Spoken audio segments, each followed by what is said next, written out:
بسم اللہ الرحمن الرحیم اللہم صلی علی محمد وعلی آل محمد کما صلیت علی ابراہیم وعلی آل ابراہیم انک حمید مجید اللہم بارک علی محمد وعلی آل محمد کما بارکت علی ابراہیم وعلی آل ابراہیم انک حمید مجید بسم اللہ الرحمن الرحیم السلام علیکم ورحمۃ اللہ وبرکاتہ۔ حضرت محمد مصطفیٰ صلی اللہ علیہ وآلہ وسلم حضرت عیسیٰ علیہ السلام سے لے کر حضور اکرم صلی اللہ علیہ وآلہ وسلم کی پیدائش تک کے حالات حضرت عیسیٰ علیہ السلام کا ذکر پہلے سن چکے ہیں۔ انہوں نے بھی اپنی قوم سے کہا تھا کہ میرے بعد ایک نبی آئے گا، ان کا نام احمد ہوگا۔ حضرت عیسیٰ علیہ السلام کو جب اللہ نے آسمان پر زندہ اٹھا لیا تو اس کے بعد 150 سال تک عیسائی ادھر ادھر بھٹکتے رہے اور آپس میں لڑتے رہے۔ ان کے عالموں نے حضرت عیسیٰ علیہ السلام کی تعلیمات کو اکٹھا کیا، جس کا نام انجیل مقدس ہے۔ یہ تعداد میں ہزاروں پہنچ چکی تھی۔ اس وجہ سے عیسائیوں میں بڑا جھگڑا ہوا کہ کون سی انجیل صحیح ہے۔ آخر سب نے اتفاق کر کے سب کتابیں جلا دی، صرف 4 باقی رہنے دی۔ ان کے نام یہ ہیں: نمبر 1 متی، نمبر 2 یوحنا، نمبر 3 لوح، نمبر 4 مرقس۔ یہ چاروں ان کے جمع کرنے والوں کے نام سے مشہور ہیں، مگر یہ بات آج تک طے نہ ہو سکی کہ اس میں کون سی کتاب اصل انجیل مقدس ہے۔ غرض حضرت عیسیٰ علیہ السلام کے بعد جب ہر طرف کفر و شرک اور جہالت پھیل گئی، لوگ پھر بت پرستی میں مبتلا ہو گئے۔ آدمی آدمی کا دشمن ہو گیا۔ شراب، جوا، قتل، لوٹ مار، بد امنی ہر طرف پھیل گئی۔ شیطان کے ماننے والے دنیا میں پھیل گئے اور اللہ تعالیٰ کو بھول گئے۔ اللہ تعالیٰ کو پھر اپنی مخلوق پر رحم آیا۔ وہ بڑا رحمان اور رحیم ہے، اور اس نے اس دنیا کی ہدایت کے لیے اور لوگوں کو شیطان کے پنجے سے نکال کر اللہ کا سیدھا راستہ بتانے کے لیے اپنے پیارے حبیب احمد مجتبی محمد مصطفیٰ رحمت للعالمین صلی اللہ علیہ وآلہ وسلم کو مکہ معظمہ میں پیدا فرمایا۔ از ولادت تا نبوت آپ صلی اللہ علیہ وآلہ وسلم 12 ربیع الاول کو مکہ معظمہ میں پیدا ہوئے۔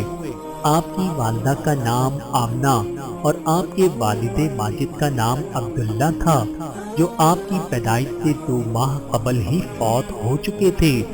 آپ کے دادا عبد المطلب تھے۔ انہوں نے آپ کی سرپرستی فرمائی۔ اس زمانے میں عرب میں دستور تھا کہ شریف گھرانوں کے بچے دیہاتوں میں پرورش پاتے تھے۔ ہمارے نبی کریم صلی اللہ علیہ وآلہ وسلم کو بھی ایک خاتون حلیمہ پرورش کے لیے لے گئیں۔ حضور صلی اللہ علیہ وآلہ وسلم 6 سال تک دائی حلیمہ کے پاس رہے۔ آپ سال بھر میں 2 مرتبہ والدہ سے ملنے آتے۔ اس کے بعد والدہ نے اپنے پاس بلا لیا۔ جب آپ 6 برس کے ہوئے تو آپ کی والدہ کا انتقال ہو گیا۔ والد پہلے ہی فوت ہو چکے تھے۔ مہربان دادا عبد المطلب نے، جن کو اپنے پوتے سے بہت محبت تھی، ان کی پرورش اپنے ذمے لے لی۔ خدا کی شان کی دادا کا سایہ بھی زیادہ عرصے تک قائم نہ رہا، اور والدہ کے 2 سال کے بعد دادا کا سایہ بھی سر سے اٹھ گیا۔ اس وقت حضور اکرم صلی اللہ علیہ وآلہ وسلم 8 برس کے تھے۔ دادا کے انتقال کے بعد حضور کے چچا ابو طالب نے اپنی سرپرستی میں لے لیا۔ چچا کو اپنے بھتیجے سے بے حد محبت تھی اور بیٹوں سے زیادہ چاہتے تھے۔ وہی عرب کی حالت اس وقت بہت خراب تھی، جیسا کہ پہلے بتایا جا چکا ہے۔ اس کو حضور اکرم صلی اللہ علیہ وآلہ وسلم نے انہیں لوگوں کے درمیان رہ کر پرورش پائی، اور آپ کا اٹھنا بیٹھنا، ملنا جلنا انہی لوگوں سے تھا، مگر آپ نے کسی کی گندی عادت نہیں لی۔ آپ کے ہر کام میں صفائی ستھرائی پائی جاتی تھی۔ آپ کی دیانت و سچائی اور پاکیزگی کی شہرت ہوتی چلی گئی اور لوگ آپ کو صادق اور امین کہہ کر پکارنے لگے۔ جب آپ 25 سال کے ہوئے تو آپ کی شادی حضرت خدیجہ سے ہوئی جو بیوہ تھی۔ حضور اکرم صلی اللہ علیہ وآلہ وسلم تجارت کا مال لے کر عرب کے مختلف ملکوں میں جاتے، وہاں بھی آپ کو امین اور صادق کہہ کر پکارا جاتا۔ مکہ معظمہ کے 3 میل کے فاصلے پر پہاڑ میں ایک غار تھا جس کو غار ہرا کہتے ہیں۔ حضور اکرم صلی اللہ علیہ وآلہ وسلم کئی روز کا کھانا لے کر اس غار میں چلے جاتے اور وہاں اکثر خدا کی عبادت اور سوچ بچار میں وقت گزارتے۔ رمضان المبارک کا مہینہ تھا اور آپ کی عمر مبارک 40 برس کی ہو چکی تھی۔ آپ معمول کے مطابق غار ہیرا میں مشغول تھے۔ اچانک حضرت جبرائیل علیہ السلام تشریف لائے اور قرآن پاک کی یہ آیتیں پڑھ کر سنائیں۔ اقرأ بسم ربک الذی خلق، خلق الانسان من علق، اقرأ وربک الاکرم، الذی علم بالقلم، علم الانسان ما لم يعلم۔ سورۃ العلق، پارہ نمبر 30۔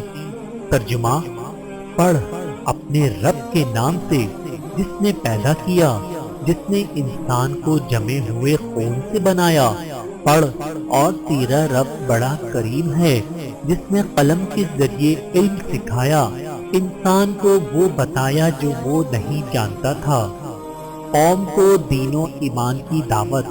غار ہرا میں آپ صلی اللہ علیہ وآلہ وسلم کو نبوت عطا کی گئی اور حکم دیا گیا کہ اللہ کے بندوں کو اللہ کا سیدھا راستہ بتائیں۔ یہ کام آسان نہیں تھا۔ اپنی ذمہ داری کا خیال کر کے آپ کانپ گئے اور گھبرائے ہوئے گھر تشریف لائے۔ حضرت خدیجہ نے آپ کو تسلی دی اور کہا، میرے آقا آپ پریشان نہ ہوں، اللہ تعالیٰ آپ کے ساتھ ہیں، وہ آپ کو کبھی خوف و رنج میں نہیں ڈالے گا۔ آپ صلی اللہ علیہ وآلہ وسلم نے اللہ کے حکم کے مطابق سب سے پہلے اپنے قریبی رشتہ داروں اور گہرے دوستوں کو اللہ کی طرف بلایا اور فرمایا، کہو اللہ کے سوا کوئی معبود نہیں، جیسا کہ پہلے بتایا جا چکا ہے۔ اس زمانے میں عرب میں بت پرستی کا زور تھا۔ خانہ کعبہ جو اللہ کا گھر ہے، اس میں بے شمار بت رکھے تھے۔ ان کی سمجھ میں یہ بات نہیں آئی اور اس بات پر آپ سے لڑنے کو تیار ہو گئے۔ سب سے پہلے حضرت خدیجہ رضی اللہ تعالی عنہا، حضرت علی کرم اللہ وجہہ، آپ کے چچا زاد بھائی حضرت زید بن حارث، آپ کے آزاد کیے ہوئے غلام، اور حضرت ابوبکر صدیق رضی اللہ تعالی عنہ جو حضور اکرم صلی اللہ علیہ وآلہ وسلم کے گہرے دوست تھے، ایمان لائے اور اللہ کے دین کو پھیلانے لگے۔ ہمارے پیارے نبی صلی اللہ علیہ وآلہ وسلم کو اللہ کا دین پھیلانے میں بڑی بڑی مشقتیں اور تکلیفیں برداشت کرنی پڑی۔ اللہ پاک قرآن مجید میں اپنے پیارے نبی کو تسلی دیتا رہا اور ہدایت فرماتا رہا کہ اس طرح کرو۔ آپ صلی اللہ علیہ وآلہ وسلم کی تسلی کے لیے اور قوم کی عبرت کے لیے پہلے نبیوں کے قصے بتائے گئے کہ جن قوموں نے اپنے نبی کا کہنا مانا وہ دین و دنیا میں کامیاب رہے، اور جنہوں نے اپنے نبی کا انکار کیا اور اس کا کہنا نہیں مانا وہ قوم اس دنیا سے بے نیست و نابود کر دی گئی اور آخرت میں بھی اس کو بڑی سزا ملے گی۔ یہ قصے آپ سب کو سنائے جا چکے ہیں۔ اب ہم قرآن پاک سے صرف چند واقعات لکھتے ہیں کہ ہمارے پیارے نبی اپنی قوم کو کس طرح سمجھاتے رہے اور قوم کا کیا جواب دیتی رہی۔ حضور اکرم صلی اللہ علیہ وآلہ وسلم جب ایمان کی دعوت دیتے تو مسلمانوں کو بے وقوف بناتے، وَإِذَا قِيلَ لَهُمْ آمَنُوا كَمَا آمَنَ النَّاسُ قَالُوا أَنُؤْمِنُ كَمَا آمَنَ السُّفَهَاءُ أَلَا إِنَّهُمْ هُمُ السُّفَهَاءُ وَلَكِنْ لَا يَعْلَمُونَ۔ سورۃ البقرہ آیت نمبر 13۔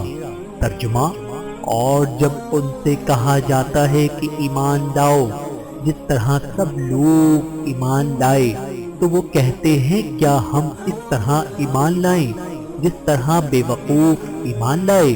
سنو، لیکن وہی ہیں بے وقوف پر نہیں جانتے۔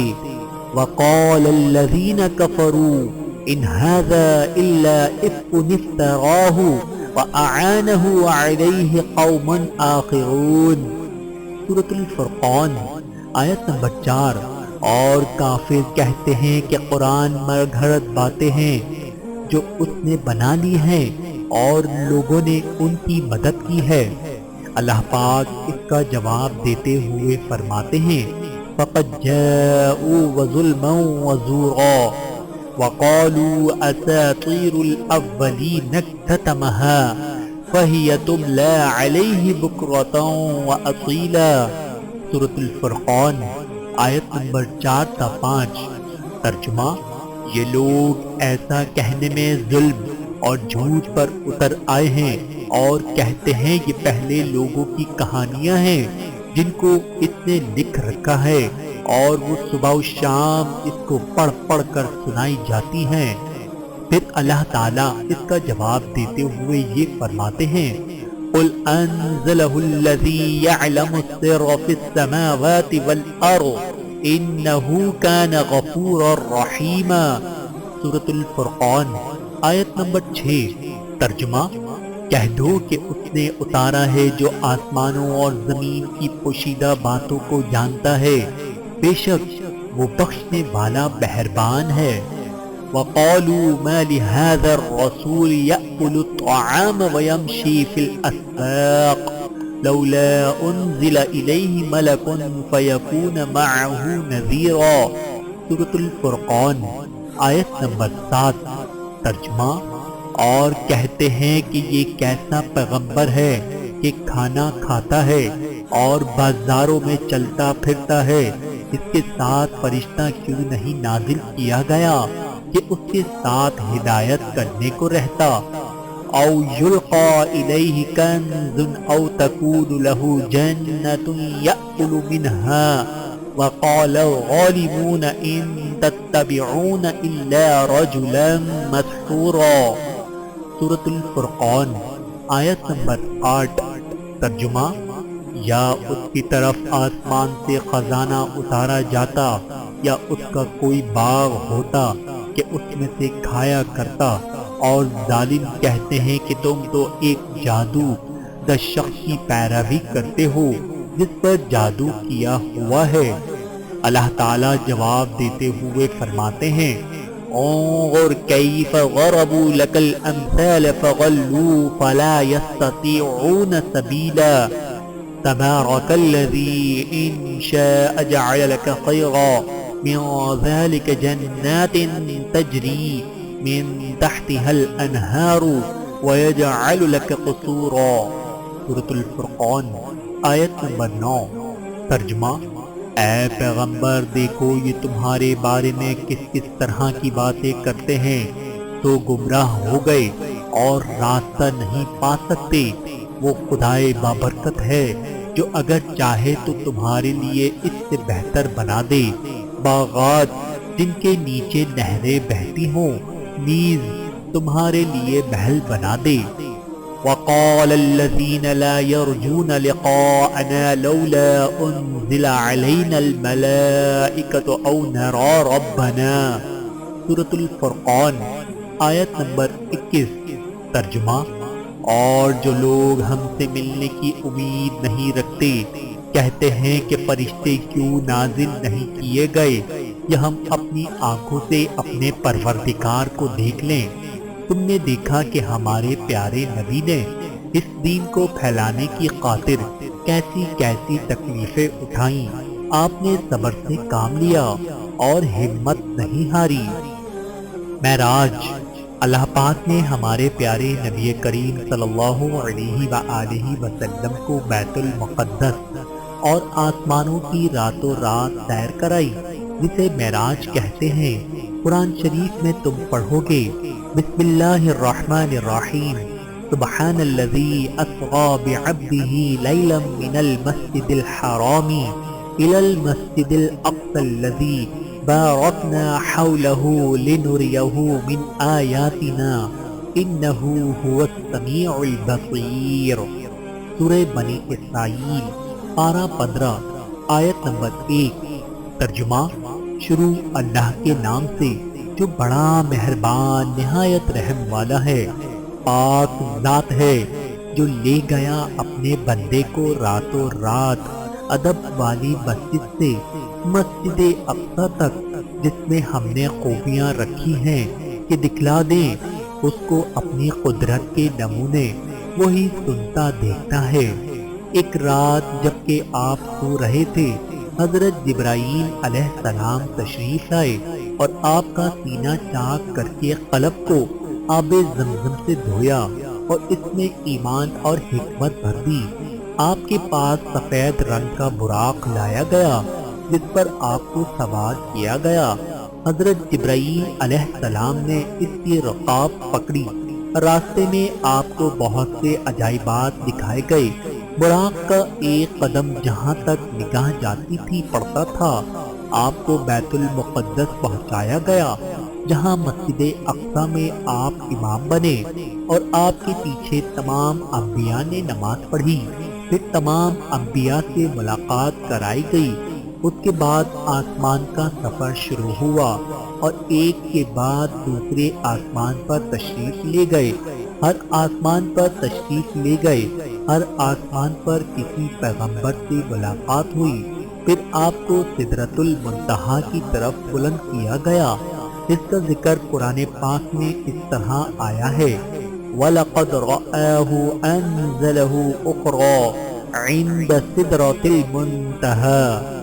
ترجمہ: جس نے جبرائیل علیہ السلام کو دوسری بار سدرۃ المنتہا کے پاس دیکھا، یہاں تک کہ ایک مقام پر پہنچے۔ پھر جبرائیل علیہ السلام ٹھہر گئے۔ ہمارے پیارے نبی کریم صلی اللہ علیہ وآلہ وسلم نے فرمایا: ایسے مقام میں کوئی دوست اپنے کو چھوڑتا ہے؟ انہوں نے کہا کہ اگر میں اس مقام سے آگے بڑھوں گا تو نور سے جل جاؤں گا۔ پھر آپ کو نور سے پیوست کر دیا گیا اور 70,000 حجاب طے کرائے گئے، یہاں تک کہ تمام انسانوں اور فرشتوں کی آہٹ قطع ہو گئی، یہاں تک کہ آپ عرش عظیم تک پہنچے۔ اللہ تعالیٰ کی طرف سے ہمارے پیارے نبی صلی اللہ علیہ وآلہ وسلم کو امت کے لیے تحفے دیے گئے، وہ یہ ہیں: نمبر 1، 5 نمازیں فرض کی گئیں۔ نمبر 2، سورہ بقرہ کا آخری رکوع دیا گیا۔ نمبر 3، جو شخص آپ کی امت میں اللہ تعالیٰ کے ساتھ کسی کو شریک نہ ٹھہرائے، اس کے گناہ معاف کیے گئے۔ نمبر 4، اور یہ بھی وعدہ ہوا کہ جو شخص نیکی کا ارادہ کرے اور اس کو کرنے نہ پائے تو اس کی ایک نیکی لکھی جائے گی، اور اگر اس کو کر لیا تو کم از کم 10 حصے کر کے لکھے جائیں گے۔ اور جو شخص بدی کا ارادہ کرے اور پھر اس کو نہ کرے تو وہ بالکل نہ لکھی جائے گی، اور اگر اس کو کر لے تو ایک ہی بدی لکھی جائے گی۔ ہجرت: جب کفار مکہ بہت تکلیف دینے لگے تو آن حضرت صلی اللہ علیہ وآلہ وسلم نے اپنے اصحاب کو ہجرت کی اجازت عطا فرمائی اور اصحاب نے خفیہ روانہ ہونا شروع کیا۔ ایک روز کافروں کے سردار نے خانہ کعبہ کے قریب ایک مکان میں مشورہ کیا اور سب کی یہ رائے قرار پائی کہ قبیلہ قریش میں ایک آدمی منتخب ہو اور سب جمع ہو کر رات کو محمد کے مکان پر جا کر محمد صلی اللہ علیہ وآلہ وسلم کو نعوذ باللہ قتل کر دیں۔ محمد صلی اللہ علیہ وآلہ وسلم کے ساتھی سب سے مقابلہ نہیں کر سکتے، اس لیے خون بہا پر راضی ہو جائیں گے۔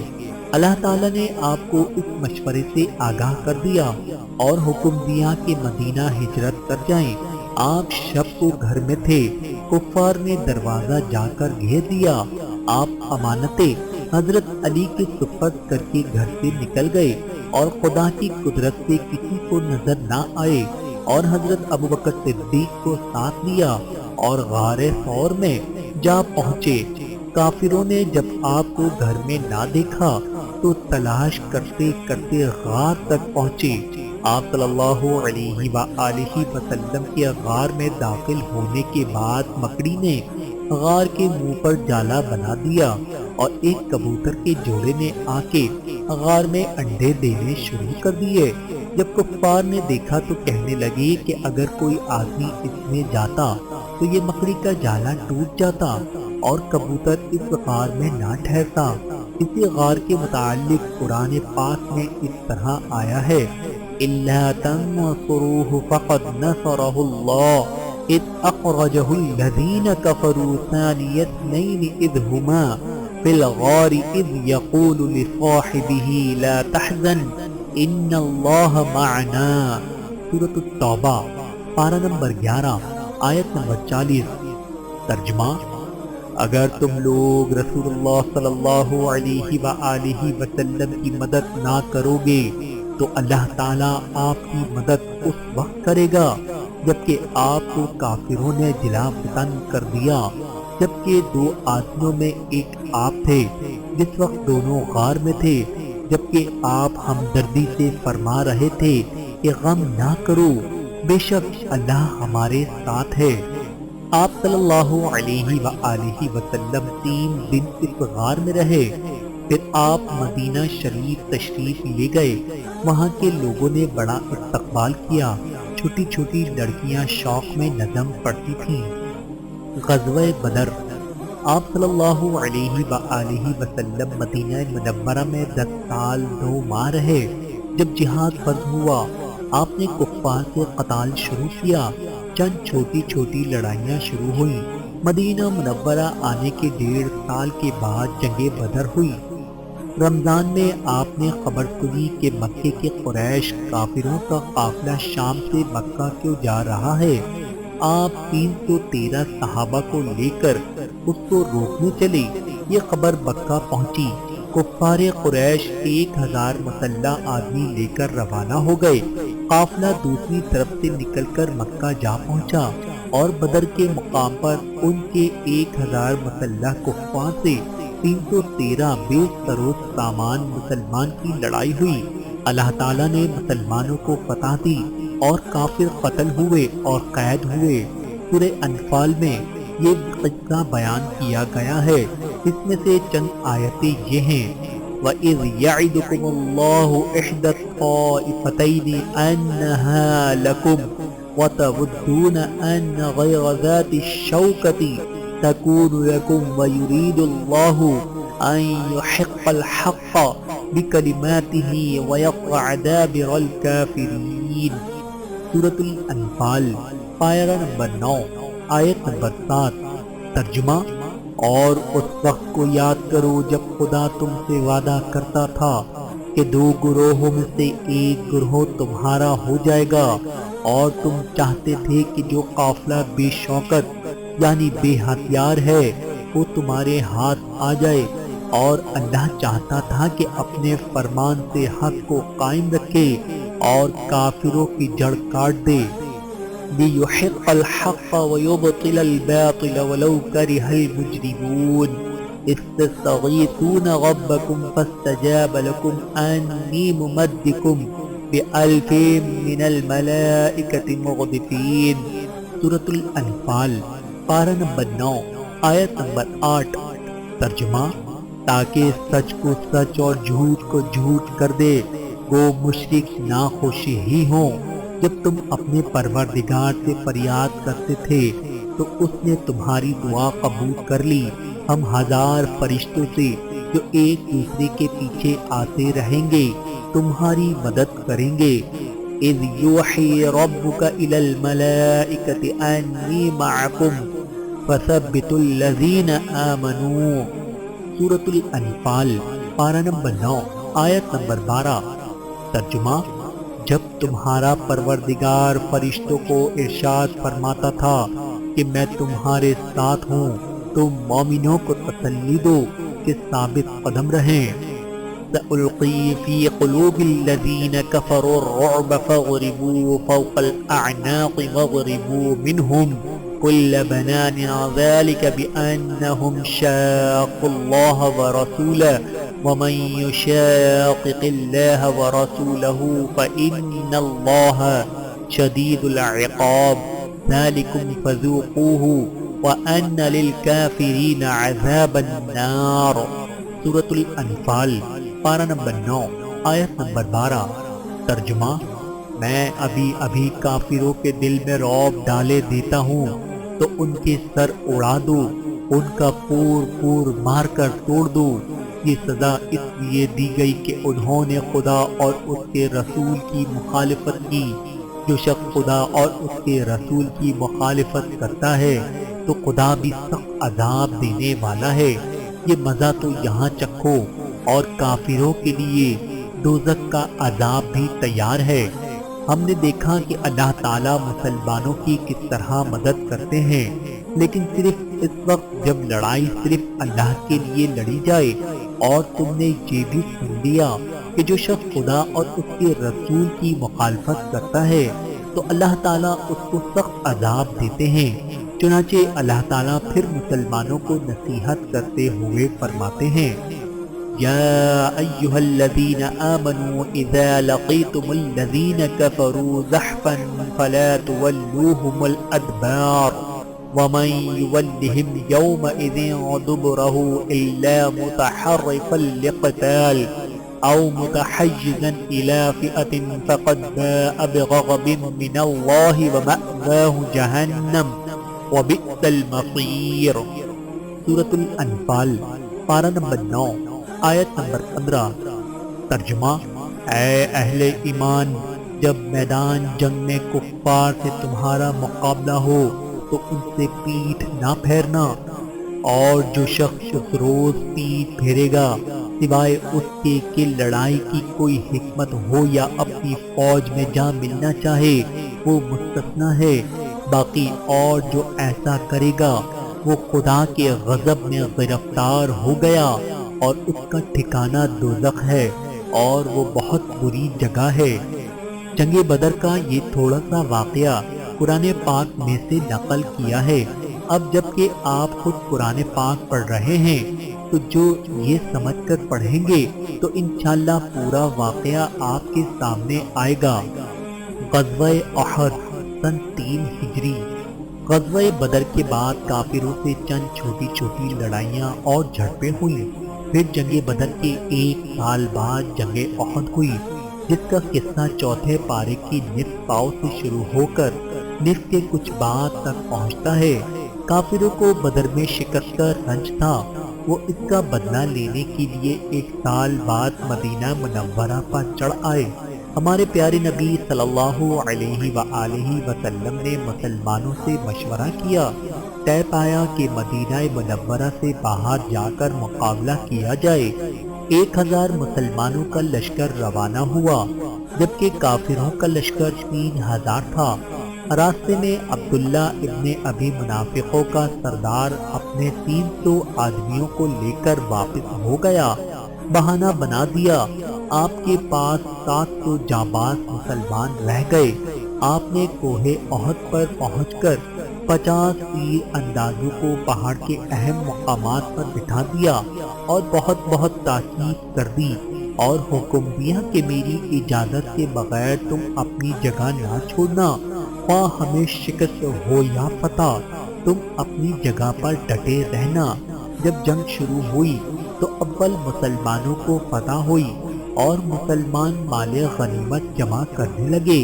یہ دیکھ کر وہ مسلمان جن کو پہاڑ کی اہم جگہوں پر کھڑا کیا گیا تھا، 10 آدمیوں کے سوا باقی سب اپنی جگہ کو چھوڑ کر آ گئے پہاڑ کی اہم جگہوں کی طرف سے، جن کو مسلمانوں نے نبی کریم صلی اللہ علیہ وآلہ وسلم کی مرضی کے خلاف چھوڑ دیا تھا۔ کافروں نے حملہ کر دیا جس کی وجہ سے مسلمانوں کے پیر اکھڑ گئے اور 70 مسلمان اسی جنگ میں شہید ہو گئے، جن میں حضرت حمزہ حضور صلی اللہ علیہ وآلہ وسلم کے چچا بھی شامل ہیں۔ حضور صلی اللہ علیہ وآلہ وسلم کے پیر میں زخم آئے، جس سے یہ افواہ پھیل گئی کہ حضور صلی اللہ علیہ وآلہ وسلم شہید ہو گئے۔ بعد میں اللہ تعالیٰ نے پھر مسلمانوں کے دلوں کو مضبوط کیا، مسلمان پھر جم کر لڑے اور کافر میدان احد چھوڑ کر چلے گئے۔ ہم یہاں قرآن پاک کی چند آیتیں اس جنگ احد کے متعلق آپ کو سناتے ہیں، جب آپ خود پڑھیں گے تو سب خود سمجھ لیں گے۔ وَإِذْ غَدَوْتَ مِنْ أَهْلِكَ تُبَوِّئُ الْمُؤْمِنِينَ مَقَاعِدَ لِلْقِتَالِ وَاللَّهُ سَمِيعٌ عَلِيمٌ إِذْ هَمَّتْ طَائِفَتَيْنِ مِنْكُمْ أَنْ تَفْشَلَا وَاللَّهُ وَلِيُّهُمَا وَعَلَى اللَّهِ فَلْيَتَوَكَّلِ الْمُؤْمِنُونَ۔ سورہ آل عمران پارہ 4 آیت 121۔ ترجمہ: اور جبکہ آپ صبح کے وقت گھر سے چلے، مسلمانوں کو لڑنے کے لیے مقامات پر جما رہے تھے، اور اللہ تعالیٰ سب سن رہے تھے، سب جان رہے تھے، جب تم میں دو جماعتوں نے دل میں خیال کیا کہ ہمت ہار دیں، اور اللہ تعالیٰ تو ان دونوں جماعتوں کا مددگار تھا، اور بس مسلمانوں کو اللہ پر اعتماد کرنا چاہیے۔ پھر آگے چل کر فرماتے ہیں وَلَا تَهِنُوا وَلَا تَحْزَنُوا وَأَنْتُمُ الْأَعْلَوْنَ إِن كُنتُم مُّؤْمِنِينَ۔ سورہ آل عمران پارہ 4 آیت نمبر 139۔ ترجمہ: اور سست نہ ہوا اور غم نہ کھاؤ، اور تم ہی غالب رہو گے اگر تم ایمان رکھتے ہو۔ مسلمانوں کو تسلی دیتے ہوئے اللہ تعالیٰ فرماتے ہیں إِن يَمْسَسْكُمْ قَرْحٌ فَقَدْ مَسَّ الْقَوْمَ قَرْحٌ مِثْلُهُ۔ سورہ آل عمران پارہ 4 آیت نمبر 140۔ ترجمہ: اگر تم کو زخم پہنچ جائے تو اس قوم کو بھی ایسا ہی زخم پہنچ چکا ہے۔ پھر اللہ تعالیٰ مسلمانوں کو نصیحت کرتے ہوئے فرماتے ہیں وَلَقَدْ صَدَقَكُمُ اللَّهُ وَعْدَهُ إِذْ تَحُسُّونَهُم بِإِذْنِهِ حَتَّى إِذَا فَشِلْتُمْ وَتَنَازَعْتُمْ فِي الْأَمْرِ وَعَصَيْتُمْ مِنْ بَعْدِ مَا أَرَاكُمْ مَا تُحِبُّونَ۔ سورہ آل عمران پارہ 4 آیت 152۔ ترجمہ: اور یقیناً اللہ تعالیٰ نے تم سے اپنا وعدہ سچا کر دکھایا تھا جس وقت تم ان کفار کو بحکم خداوندی قتل کر رہے تھے، یہاں تک کہ تم خود ہی کمزور ہو گئے اور باہم حکم میں اختلاف کرنے لگے، اور تم کہنے پر نہ چلے بات اس کے کہ تم کو تمہارے دل کی بات دکھلا دی تھی۔ مسلمانوں کو کافروں کے مقابلے میں شکست اللہ اور اس کے رسول کی اطاعت کی کمزوری کی وجہ سے ہوتی ہے، جیسے کہ آپ کو بتایا جا چکا ہے کہ ہمارے پیارے نبی صلی اللہ علیہ وآلہ وسلم نے 50 تیر اندازوں کو چند جگہوں پر بٹھا دیا تھا اور تاکید کر دی تھی کہ وہاں سے نہ ہٹیں، لیکن سوائے 10 کے بقیہ لوگ وہاں سے ہٹ گئے۔ اللہ تعالیٰ اسی بات کو اس طرح فرماتے ہیں أَوَلَمَّا أَصَابَتْكُم مُّصِيبَةٌ قَدْ أَصَبْتُم مِّثْلَيْهَا قُلْتُمْ أَنَّ هَٰذَا قُلْ هُوَ مِنْ عِندِ أَنفُسِكُمْ إِنَّ اللَّهَ عَلَىٰ كُلِّ شَيْءٍ قَدِيرٌ۔ سورہ آل عمران پارہ 4 آیت 165۔ ترجمہ: اور جب تمہاری ایسی ہار ہوئی جس سے 2 حصے تم جیت چکے تھے تو کیا تم یوں کہتے ہو کہ یہ کدھر سے ہوئی؟ فرما دیجئے کہ تمہاری طرف سے ہوئی، بے شک اللہ تعالیٰ کو ہر چیز پر پوری قدرت ہے۔ یہ آیات ہم نے بہت تھوڑی سی نقل کی ہیں، جب آپ قرآن پاک خود پڑھیں گے تو تمام حالات آپ کے سامنے آ جائیں گے۔ غزوہ احد سے ہم کو 2 باتوں کا سبق ملتا ہے۔ اول، مسلمانوں کو صرف اللہ پر بھروسہ کرنا چاہیے کہ فتح اور شکست صرف اللہ کے اختیار میں ہے۔ صرف تعداد یا ہتھیاروں کی زیادتی فتح نہیں کرا سکتی، ہاں ہتھیار اور تعداد بھی زیادہ سے زیادہ رکھنا چاہیے کہ یہ بھی اللہ کا حکم ہے، لیکن یقین صرف یہی ہونا چاہیے کہ فتح اللہ تعالیٰ دیں گے۔ دوم بات یہ ہے کہ ہم کو جو ہمارا امیر یا کمانڈر ان چیف حکم دے اس پر سختی سے قائم رہنا چاہیے، چاہے جان چلی جائے، کیونکہ یہ بھی اللہ کا حکم ہے۔ لڑائی میں فتح حاصل کرنے کے لیے یہ بھی ضروری ہے، ہمیں ان باتوں کا خیال رکھنا چاہیے۔ غزوہ بنی نذیر سن 3 ہجری۔ غزوہ بنی نذیر سن 3 ہجری میں ہوا، جس کا سبب یہ ہوا کہ جب ہمارے پیارے نبی صلی اللہ علیہ وآلہ وسلم مدینہ طیبہ ہجرت فرما کر تشریف فرما ہوئے تو یہودیوں کے 2 قبیلوں نے جو مدینہ طیبہ کے باہر رہتے تھے آپ سے عہد کیا کہ ہم آپ کے موافق رہیں گے اور آپ کے لیے کوئی برائی نہیں کریں گے۔ جب آپ اس معاملے پر گفتگو کے لیے ان کے پاس گئے اور ان سے اس معاملے میں گفتگو کی، وہ لوگ آپ کو ایک دیوار کے نیچے بٹھا کر مشورہ کرنے لگے کہ دیوار پر سے ایک پتھر لڑکا کر آپ کو قتل کر دیں گے۔ آپ صلی اللہ علیہ وآلہ وسلم کو وہیں سے اطلاع ہو گئی۔ آپ اٹھ کر مدینہ تشریف لے گئے۔ آپ نے کہلا بھیجا کہ تم نے اپنے عہد کو توڑا ہے، یا تو 10 دن کے اندر نکل جاؤ ورنہ لڑائی ہوگی۔ وہ لڑائی کے لیے تیار ہوئے۔ آپ ان پر لشکر لے آئے اور ان کے حلقے کو گھیر لیا۔ آخر وہ تنگ ہو کر نکل جانے پر راضی ہوئے۔ سورہ حشر میں یہی قصہ ہے، اس میں سے چند آیتیں ہم نقل کرتے ہیں، پھر آپ جب خود قرآن پاک پڑھیں گے تو آپ کو خود معلوم ہو جائے گا۔ بسم اللہ الرحمن الرحیم۔ سبح للہ ما فی السماوات وما فی الارض وهو العزیز الحکیم۔ هو الذی اخرج الذین کفروا من اہل الکتاب من دیارهم لأول الحشر ما ظننتم ان يخرجوا وظنوا انهم مانعتهم حصونهم من الله فأتاهم الله من حيث لم يحسبوا وقذف في قلوبهم الرعب يخربون بيوتهم بأيديهم وأيدي المؤمنين فاعتبروا يا أولي الأبصار۔ سورة الحشر پارہ نمبر 28 آیت نمبر 1۔ ترجمہ: اللہ پاک کی پاکی بیان کرتے ہیں، سب جو کچھ آسمانوں اور زمین میں ہے، اور وہ زبردست حکمت والا ہے۔ وہی ہے جس نے کفار اہل کتاب کو ان کے گھروں سے پہلی بار اکٹھا کر کے نکال دیا۔ تمہارا گمان بھی نہ تھا کہ وہ کبھی اپنے گھروں سے نکلیں گے، اور خود انہوں نے یہ گمان کر رکھا تھا کہ ان کے قلعے ان کو اللہ سے بچا لیں گے، تو ان پر اللہ کا عذاب ایسی جگہ سے پہنچا کہ ان کو خیال بھی نہ تھا، اور ان کے دلوں میں رعب ڈال دیا کہ اپنے گھروں کو خود اپنے ہاتھوں سے اور مسلمانوں کے ہاتھوں سے اجاڑ رہے تھے۔ سوائے عقل مندوں اس حالت کو دیکھ کر عبرت حاصل کرو۔ پھر آگے چل کر اللہ تعالیٰ فرماتے ہیں، ذَلِكَ بِأَنَّهُمْ شَاقُّوا اللَّهَ وَرَسُولَهُ وَمَن يُشَاقِّ اللَّهَ فَإِنَّ اللَّهَ شَدِيدُ الْعِقَابِ۔ سورة الحشر پارہ نمبر 28 آیت نمبر 4۔ ترجمہ: یہ اس سبب سے ہے کہ ان لوگوں نے اللہ اور اس کے رسول کی مخالفت کی ہے، اور جو شخص اللہ کی مخالفت کرتا ہے تو اللہ تعالیٰ اس کو سخت سزا دینے والا ہے۔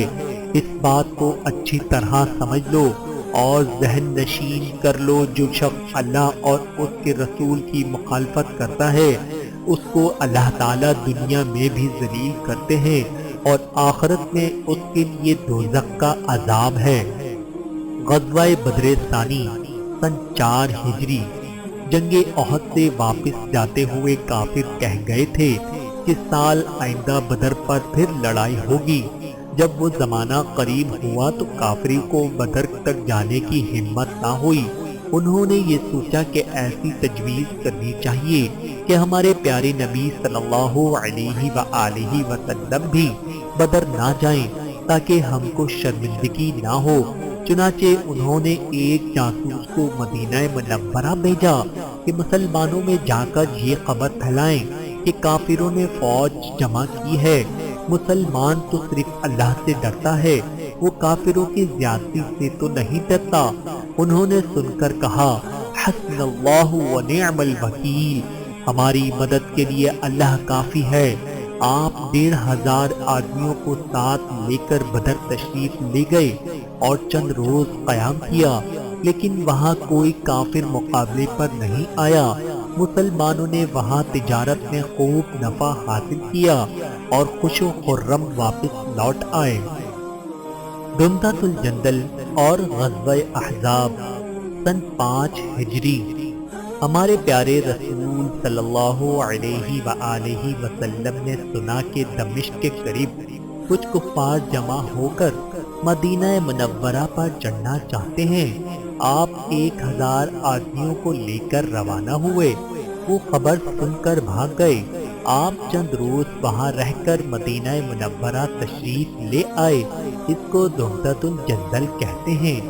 اسی سال غزوہ نبی مصطلق بھی ہوا، لیکن یہاں بھی کافر مقابلے پر نہیں آئے اور اپنا سامان اور اہل و عیال چھوڑ کر بھاگ گئے۔ پھر اسی سال غزوہ احزاب ہوا، اس کو غزوہ خندق بھی کہتے ہیں۔ سورہ احزاب میں اسی کا ذکر ہے۔ یہ لڑائی اس وجہ سے ہوئی کہ پہلے تو آپ کو بتایا جا چکا ہے کہ یہودیوں کے 2 قبیلوں کو جنہوں نے معاہدے کی خلاف ورزی کی تھی، ان کو ان کے قلعوں میں سے نکال دیا گیا تھا۔ چنانچہ انہی میں ایک آدمی اپنے ساتھیوں کو ساتھ لے کر مکہ پہنچا اور کافروں کو لڑائی کے لیے آمادہ کیا اور اس کے لیے بہت کوشش کی، یہاں تک کہ 10,000 کافروں کی فوج مدینہ منورہ پر حملہ کرنے چلی۔ ہمارے پیارے رسول صلی اللہ علیہ وآلہ وسلم نے مسلمانوں سے مشورہ کر کے مدینے کے پاس خندق کھودنے کا حکم دیا اور وہاں اپنا لشکر قائم کیا۔ کفار آئے اور خوب تیر اندازی کرتے رہے۔ مسلمانوں کی طرف سے بھی اس کا جواب دیا جاتا رہا۔ ہمارے پیارے نبی صلی اللہ علیہ وآلہ وسلم نے کافروں میں تفرقہ پھوٹ ڈلوانے کی تجویز کی اور اللہ پاک نے اس میں کامیابی عطا فرمائی۔ کافروں کے اندر آپس میں تفرقہ پیدا ہو گیا اور آپس میں اچھا خاصا بگاڑ پیدا ہو گیا۔ اسی دوران اللہ تعالیٰ نے مسلمانوں کی مدد اس طرح کی کہ ایک زوردار ہوا بھیجی جس سے کافروں کے خیمے اکھڑ گئے اور گھوڑے بھاگنے لگے۔ چنانچہ اسی رات کو کافروں کا لشکر واپس چلا گیا۔ اب اس جنگ کے متعلق قرآن پاک کی چند آیتیں سن لیں۔ یا ایھا الذین آمنوا اذکروا نعمت اللہ علیکم اذ جاءتکم جنودا فأرسلنا علیہم ریحا وجنودا لم تروها وکان اللہ بما تعملون بصیرا اذ جاءوکم من فوقکم ومن اسفل منکم وَإِذْ زَاغَتِ الْأَبْصَارُ وَبَلَغَتِ الْقُلُوبُ الْحَنَاجِرَ وَتَظَنُّونَ بِاللَّهِ الظُّنُونَ هُنَالِكَ ابْتُلِيَ الْمُؤْمِنُونَ وَزُلْزِلُوا زِلْزَالًا شَدِيدًا۔ سورۃ الاحزاب پارہ 21 آیت نمبر 9۔ ترجمہ: اے ایمان والو، اللہ کا انعام اپنے اوپر یاد کرو جب تم پر بہت سے لشکر چڑھ آئے، پھر ہم نے ان پر ایک آندھی بھیجی اور ایسی فوج جو تم کو دکھائی نہ دیتی تھی، اور اللہ تعالیٰ تمہارے اعمال کو دیکھتے تھے جب وہ لوگ تم پر آ چڑھے تھے، اوپر کی طرف سے اور نیچے کی طرف سے بھی، اور جبکہ آنکھیں کھلی کی کھلی رہ گئی تھیں اور کلیجے منہ کو آنے لگے تھے، اور تم لوگ اللہ کے ساتھ طرح طرح کے گمان کر رہے تھے۔ اس موقع پر مسلمانوں کا امتحان لیا گیا اور سخت زلزلے ڈالے گئے۔ اس کے آگے پھر اسی جنگ میں جو حالات پیدا ہو گئے تھے، اللہ تعالیٰ نے اس کو بیان فرمایا ہے اور اس کا نقشہ کھینچا ہے۔ منافق جن کے دلوں میں اسلام پکا ہوا نہیں تھا، کہنے لگے وَإِذْ يَقُولُ الْمُنَافِقُونَ وَالَّذِينَ فِي قُلُوبِهِم مَّرَضٌ مَّا وَعَدَنَا اللَّهُ وَرَسُولُهُ إِلَّا غُرُورًا۔ سورۃ الاحزاب پارہ 21 آیت نمبر 12۔ ترجمہ: اور جب منافق اور وہ لوگ جن کے دلوں میں مرض ہے یوں کہہ رہے تھے کہ ہم سے تو اللہ نے اور اس کے رسول نے محض دھوکہ ہی کا وعدہ کر رکھا ہے، اور بہت سے لوگ اپنے گھر جانے کی اجازت مانگنے لگے کہ ہمارے گھر غیر محفوظ ہیں۔ آگے چل کر اللہ تعالیٰ خبردار کرتے ہیں، قُلْ لَن يَنفَعَكُمُ الْفِرَارُ إِن فَرَرْتُم مِّنَ الْمَوْتِ وَالْفَقْرِ وَإِذًا لَّا تُمَتَّعُونَ إِلَّا قَلِيلًا۔ سورۃ الاحزاب پارہ نمبر 21 آیت نمبر 16۔ ترجمہ: آپ فرما دیجئے کہ تم کو بھاگنا نفع نہیں دے سکتا اگر تم موت سے یا قتل سے بھاگتے ہو، اور اس حالت میں بجز تھوڑے دنوں کے زیادہ فائدہ نہیں اٹھا سکتے۔ پھر آگے فرماتے ہیں، اس کو ہم اپنے دل میں اچھی طرح بٹھا لیں کہ گویا بڑے کام کی بات ہے۔ قُلْ مَنْ ذَا الَّذِي يَعْصِمُكُم مِّنَ اللَّهِ إِنْ أَرَادَ بِكُمْ سُوءًا أَوْ أَرَادَ بِكُمْ رَحْمَةً وَلَا يَجِدُونَ لَهُم مِّن دُونِ اللَّهِ وَلِيًّا وَلَا نَصِيرًا۔ سورۃ الاحزاب پارہ نمبر 21 آیت نمبر 17۔ ترجمہ: یہ بھی فرما دیجئے کہ وہ کون ہے جو تم کو خدا سے بچا سکے اگر وہ تمہارے ساتھ برائی کرنا چاہے، یا وہ کون ہے جو خدا کے فضل سے تم کو روک سکے اگر وہ تم پر فضل کرنا چاہے، اور خدا کے سوا نہ کوئی اپنا حمایتی پائیں گے نہ مددگار۔ پھر آگے چل کر اللہ تعالیٰ فرماتے ہیں، وَرَدَّ اللَّهُ الَّذِينَ كَفَرُوا بِغَيْظِهِمْ لَمْ يَنَالُوا خَيْرًا وَكَفَى اللَّهُ الْمُؤْمِنِينَ الْقِتَالَ وَكَانَ اللَّهُ قَوِيًّا عَزِيزًا۔ سورۃ الاحزاب پارہ نمبر 21 آیت نمبر 25۔ ترجمہ: اور اللہ تعالیٰ نے کافروں کو لوٹا دیا غصے میں بھرا ہوا کہ ان کی کچھ بھی مراد پوری نہ ہوئی، اور جنگ میں اللہ تعالیٰ مسلمانوں کے لیے آپ ہی کافی ہو گیا، اور اللہ تعالیٰ بڑی قوت والا بڑا زبردست ہے۔ مسلمان اللہ پر بھروسہ رکھیں اور ثابت قدم رہیں تو اللہ تعالیٰ ضرور مسلمانوں کو کامیاب کرتا ہے، جس طرح اس نے جنگ احزاب میں کیا، اور کافروں کی تعداد کتنی ہی زیادہ کیوں نہ ہو۔ اسی سال کافروں سے اور کئی چھوٹی چھوٹی جنگیں ہوئیں۔ ایک جنگ میں مسلمانوں نے درختوں کے پتے جھاڑ جھاڑ کر کھائے، ایک جنگ میں جو سمندر کے کنارے پر ہو رہی تھی اور مسلمانوں کے پاس کھانے کے لیے کچھ نہ بچا تھا، اللہ تعالیٰ نے ایک بہت بڑی مچھلی سمندر سے باہر نکال دی جس کو مسلمانوں نے کئی روز تک کھایا۔ قصہ حدیبیہ سن 6 ہجری۔ ہمارے پیارے رسول اللہ صلی اللہ علیہ وآلہ وسلم کو مدینہ منورہ میں رہتے ہوئے 6 سال ہوئے تھے کہ آپ صلی اللہ علیہ وآلہ وسلم نے خواب میں دیکھا کہ آپ مکہ تشریف لے گئے اور آپ نے عمرہ ادا کیا۔ چنانچہ آپ نے صحابہ کے ساتھ مکہ معظمہ جا کر عمرہ کرنے کی تیاری شروع کر دی۔ مکے کے کافروں نے کہا کہ ہم مکے میں آپ کو ہرگز نہ آنے دیں گے۔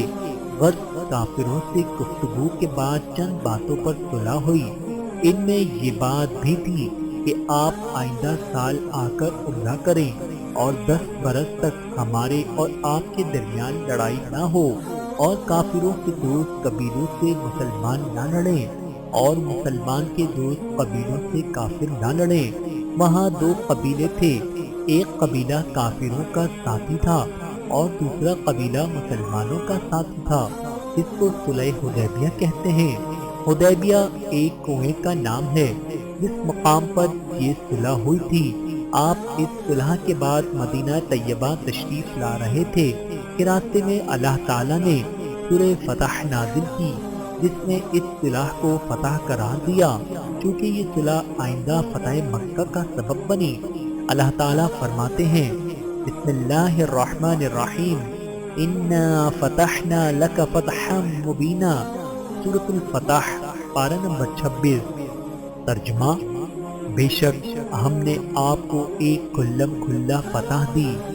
اسی سال اور کئی جنگیں چھوٹی چھوٹی کافروں اور یہودیوں سے ہوئیں جن سے جنگ خیبر مشہور ہے۔ اس جگہ 7 قلعے تھے۔ یہودیوں نے سب کے دروازے بند کر دیے کہ اس میں گھس کر بیٹھ گئے اور اندر سے تیر اندازی کرتے رہے۔ آخر ایک ایک کر کے سب قلعے فتح ہو گئے۔ اس سال خیبر میں ایک یہودی عورت نے گوشت میں زہر ملا کر آپ کو دیا۔ آپ صلی اللہ علیہ وآلہ وسلم نے ایک لقمہ منہ میں ڈالا اور فرمایا کہ اس گوشت میں مجھ سے کہہ دیا کہ مجھ میں زہر ملا ہے۔ عمرۃ القضاء سن 7 ہجری۔ سن 6 ہجری میں جیسا کہ صلح حدیبیہ کے ذریعے شرط ٹھہری تھی، ہمارے پیارے نبی صلی اللہ علیہ وآلہ وسلم سن 7 ہجری میں عمرے کے لیے مکہ معظمہ تشریف لے گئے اور اپنے ساتھ ان صحابہ کو بھی لیا کہ اس صلح کے وقت موجود تھے۔ اس سال چند چھوٹی چھوٹی لڑائیاں ہوئیں۔ جنگ حنین، قصہ فتح مکہ سن 8 ہجری۔ صلح حدیبیہ میں ہم سن چکے ہیں کہ اس میں ایک شرط یہ بھی تھی کہ مسلمانوں کے دوست قبیلوں سے کافر نہ لڑیں اور کافروں کے دوست قبیلوں سے مسلمان 10 سال تک نہ لڑیں۔ ان دونوں قبیلوں میں جنگ ہو گئی اور مکے کے قریش کافروں نے صلح کے خلاف اپنے دوست قبیلے کی خفیہ چھپ کر مدد کی۔ ہمارے پیارے نبی صلی اللہ علیہ وآلہ وسلم نے کافروں کی اس وعدہ خلافی پر اور عہد کو توڑنے پر 12,000 مسلمانوں کا لشکر لے کر مکہ پر لشکر کشی کی۔ کافروں نے مقابلہ کیا، بہت کفار مارے گئے اور بڑے بڑے سردار شہر چھوڑ کر بھاگ گئے، اور جو حاضر ہوئے آپ نے ان کی جاں بخشی فرمائی۔ خانہ کعبہ کے بتوں کو آپ نے خود توڑا۔ قرآن مجید میں اللہ تعالیٰ نے اس کو سورہ بنی اسرائیل میں اس طرح بیان فرمایا ہے وَقُلْ رَبِّ أَدْخِلْنِي مُدْخَلَ صِدْقٍ وَأَخْرِجْنِي مُخْرَجَ صِدْقٍ وَاجْعَلْنِي مِن لَّدُنكَ سُلْطَانًا نَصِيرًا وَقُلْ جَاءَ الْحَقُّ وَزَهَقَ الْبَاطِلُ إِنَّ الْبَاطِلَ كَانَ زَهُوقًا۔ سورہ بنی اسرائیل پارہ 15 آیت 80۔ ترجمہ: اور آپ یوں دعا کیجئے کہ اے رب مجھ کو خوبی کے ساتھ پہنچائیے اور مجھے خوبی کے ساتھ لے جائے، اور مجھ کو اپنے پاس سے ایسا غلبہ دیجئے جس کے ساتھ نصرت ہو، اور کہہ دیجئے کہ حق آیا اور باطل گیا۔ واقعی باطل چیز تو یوں ہی آتی جاتی رہتی ہے۔ مکہ معظمہ کے باہر کچھ بڑے بڑے بت تھے، ان کو بھی توڑنے کے لیے صحابہ کو بھیجا گیا۔ فتح مکہ کے بعد دوسری چھوٹی چھوٹی جنگیں ہوئیں، پھر ایک بڑی جنگ حنین کے نام سے ہوئی۔ حنین ایک مقام ہے مکہ اور طائف کے درمیان۔ یہاں کافروں کے کچھ قبیلوں سے فتح مکہ کے 2 ہفتے بعد لڑائی ہوئی۔ مسلمان 12,000 تھے اور مشرکین 4,000۔ بعض مسلمان اپنا مجمع دیکھ کر اس طرح کہنے لگے کہ اس سے شیخی سی معلوم ہوتی تھی کہ ہم آج کسی طرح نہیں ہار سکتے۔ لڑائی شروع ہوئی اور پہلے مسلمانوں کو فتح ہوئی۔ بعض مسلمان مال غنیمت کو جمع کرنے لگے۔ اس وقت کافر ٹوٹ پڑے، وہ بڑے تیر انداز تھے، مسلمانوں پر تیر برسانے شروع کر دیے۔ اس گھبراہٹ میں مسلمانوں کے پاؤں اکھڑ گئے۔ آپ نے حضرت عباس سے مسلمانوں کو آواز دلوائی، پھر سب لوٹ کر دوبارہ جمع ہوئے اور کافروں سے مقابلہ کیا۔ آسمانوں سے فرشتوں کی مدد آئی، کافر بھاگے، بہت سے قتل ہوئے۔ سورہ توبہ میں اللہ تعالیٰ نے اس کو اس طرح بیان کیا ہے اور مسلمانوں کو نصیحت کی ہے لَقَدْ نَصَرَكُمُ اللَّهُ فِي مَوَاطِنَ كَثِيرَةٍ وَيَوْمَ حُنَيْنٍ إِذَا أَعْجَبْتُكُمْ كَثْرَتُكُمْ فَلَمْ تُغْنِ عَنْكُمْ شَيْئًا وَضَاقَتْ علیکم الارض بما رحمت ثم ولیتم مدبرین۔ سورۃ التوبہ پارہ 10 آیت نمبر 25۔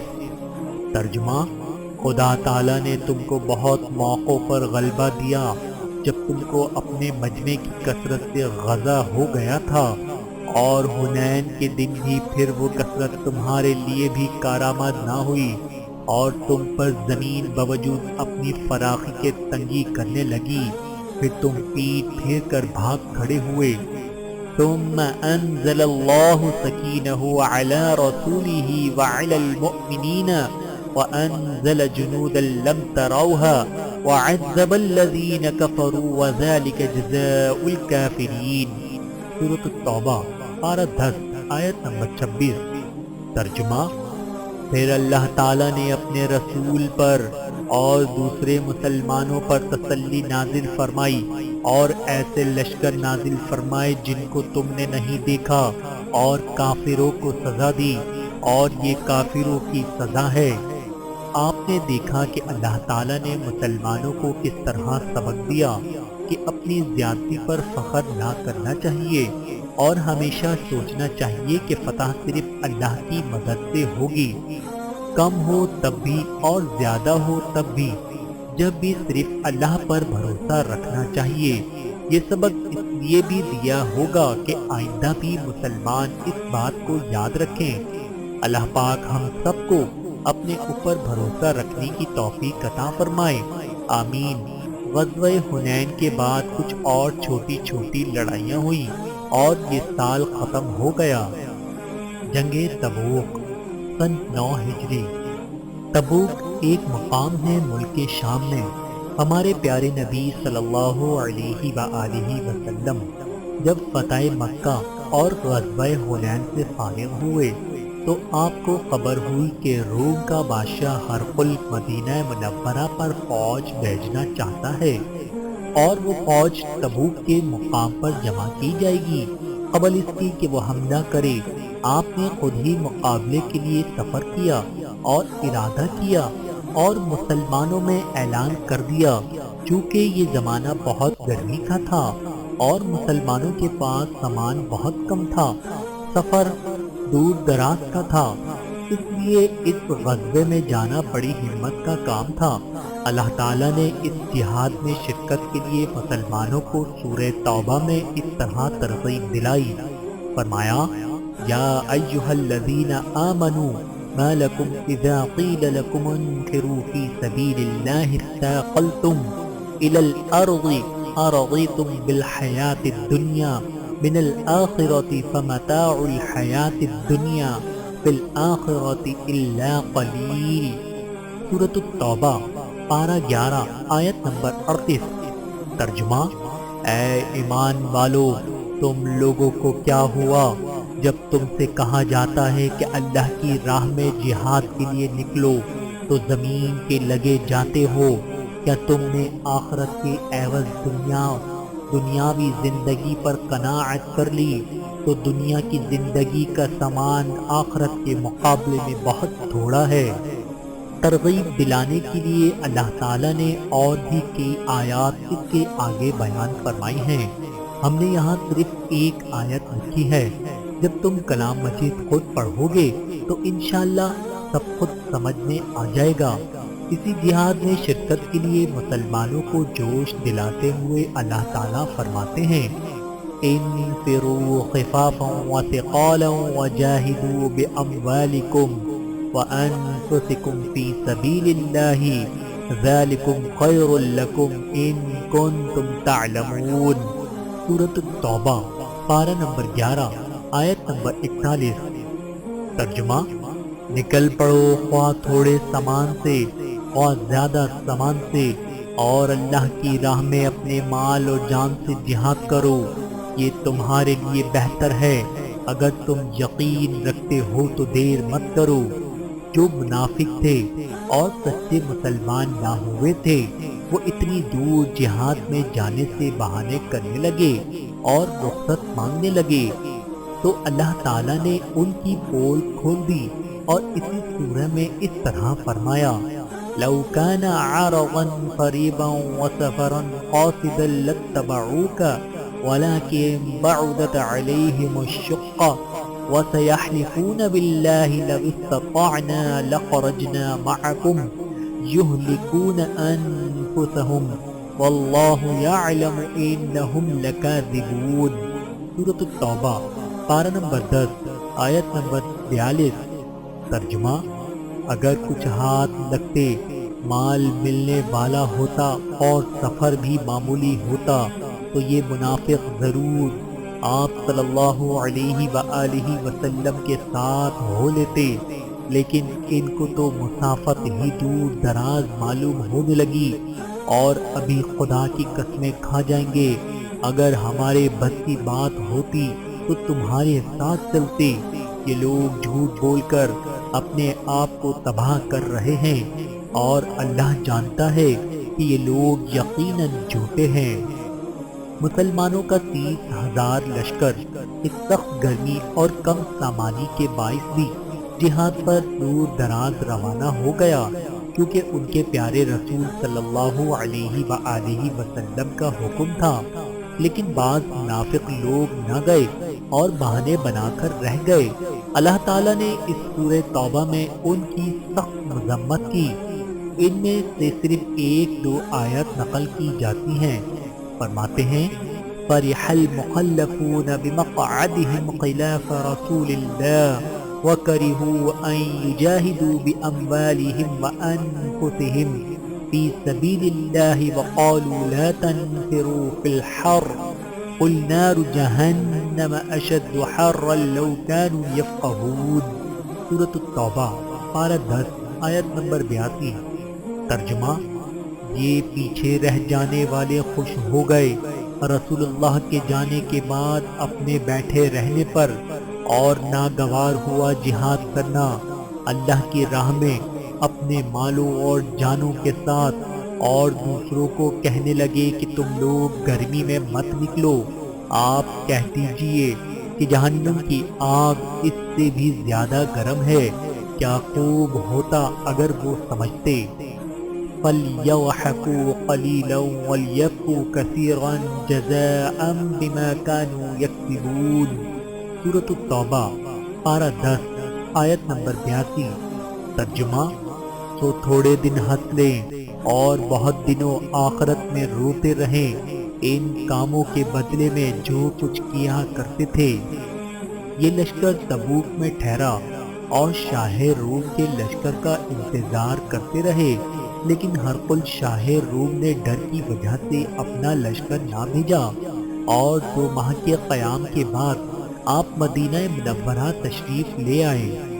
جنگ تبوک کا قصہ ہمیں سکھاتا ہے کہ جب کافروں کے مقابلے میں مسلمان کو جہاد کے لیے بلایا جائے تو ہم سب کو بلا خوف و خطر اس میں شامل ہو جانا چاہیے، اور جہاد کے لیے دور جانا ہو، موسم کتنا ہی گرم ہو یا سرد، مال ہو یا نہ ہو، ہم سچے مسلمان تب ہی بن سکتے ہیں۔ اللہ تعالی ہم سب کو ایسا ہی مسلمان بنائے، آمین ثم آمین۔ حجۃ الوداع سن 10 ہجری۔ اس سال ہمارے نبی صلی اللہ علیہ وآلہ وسلم حج کو تشریف لے گئے۔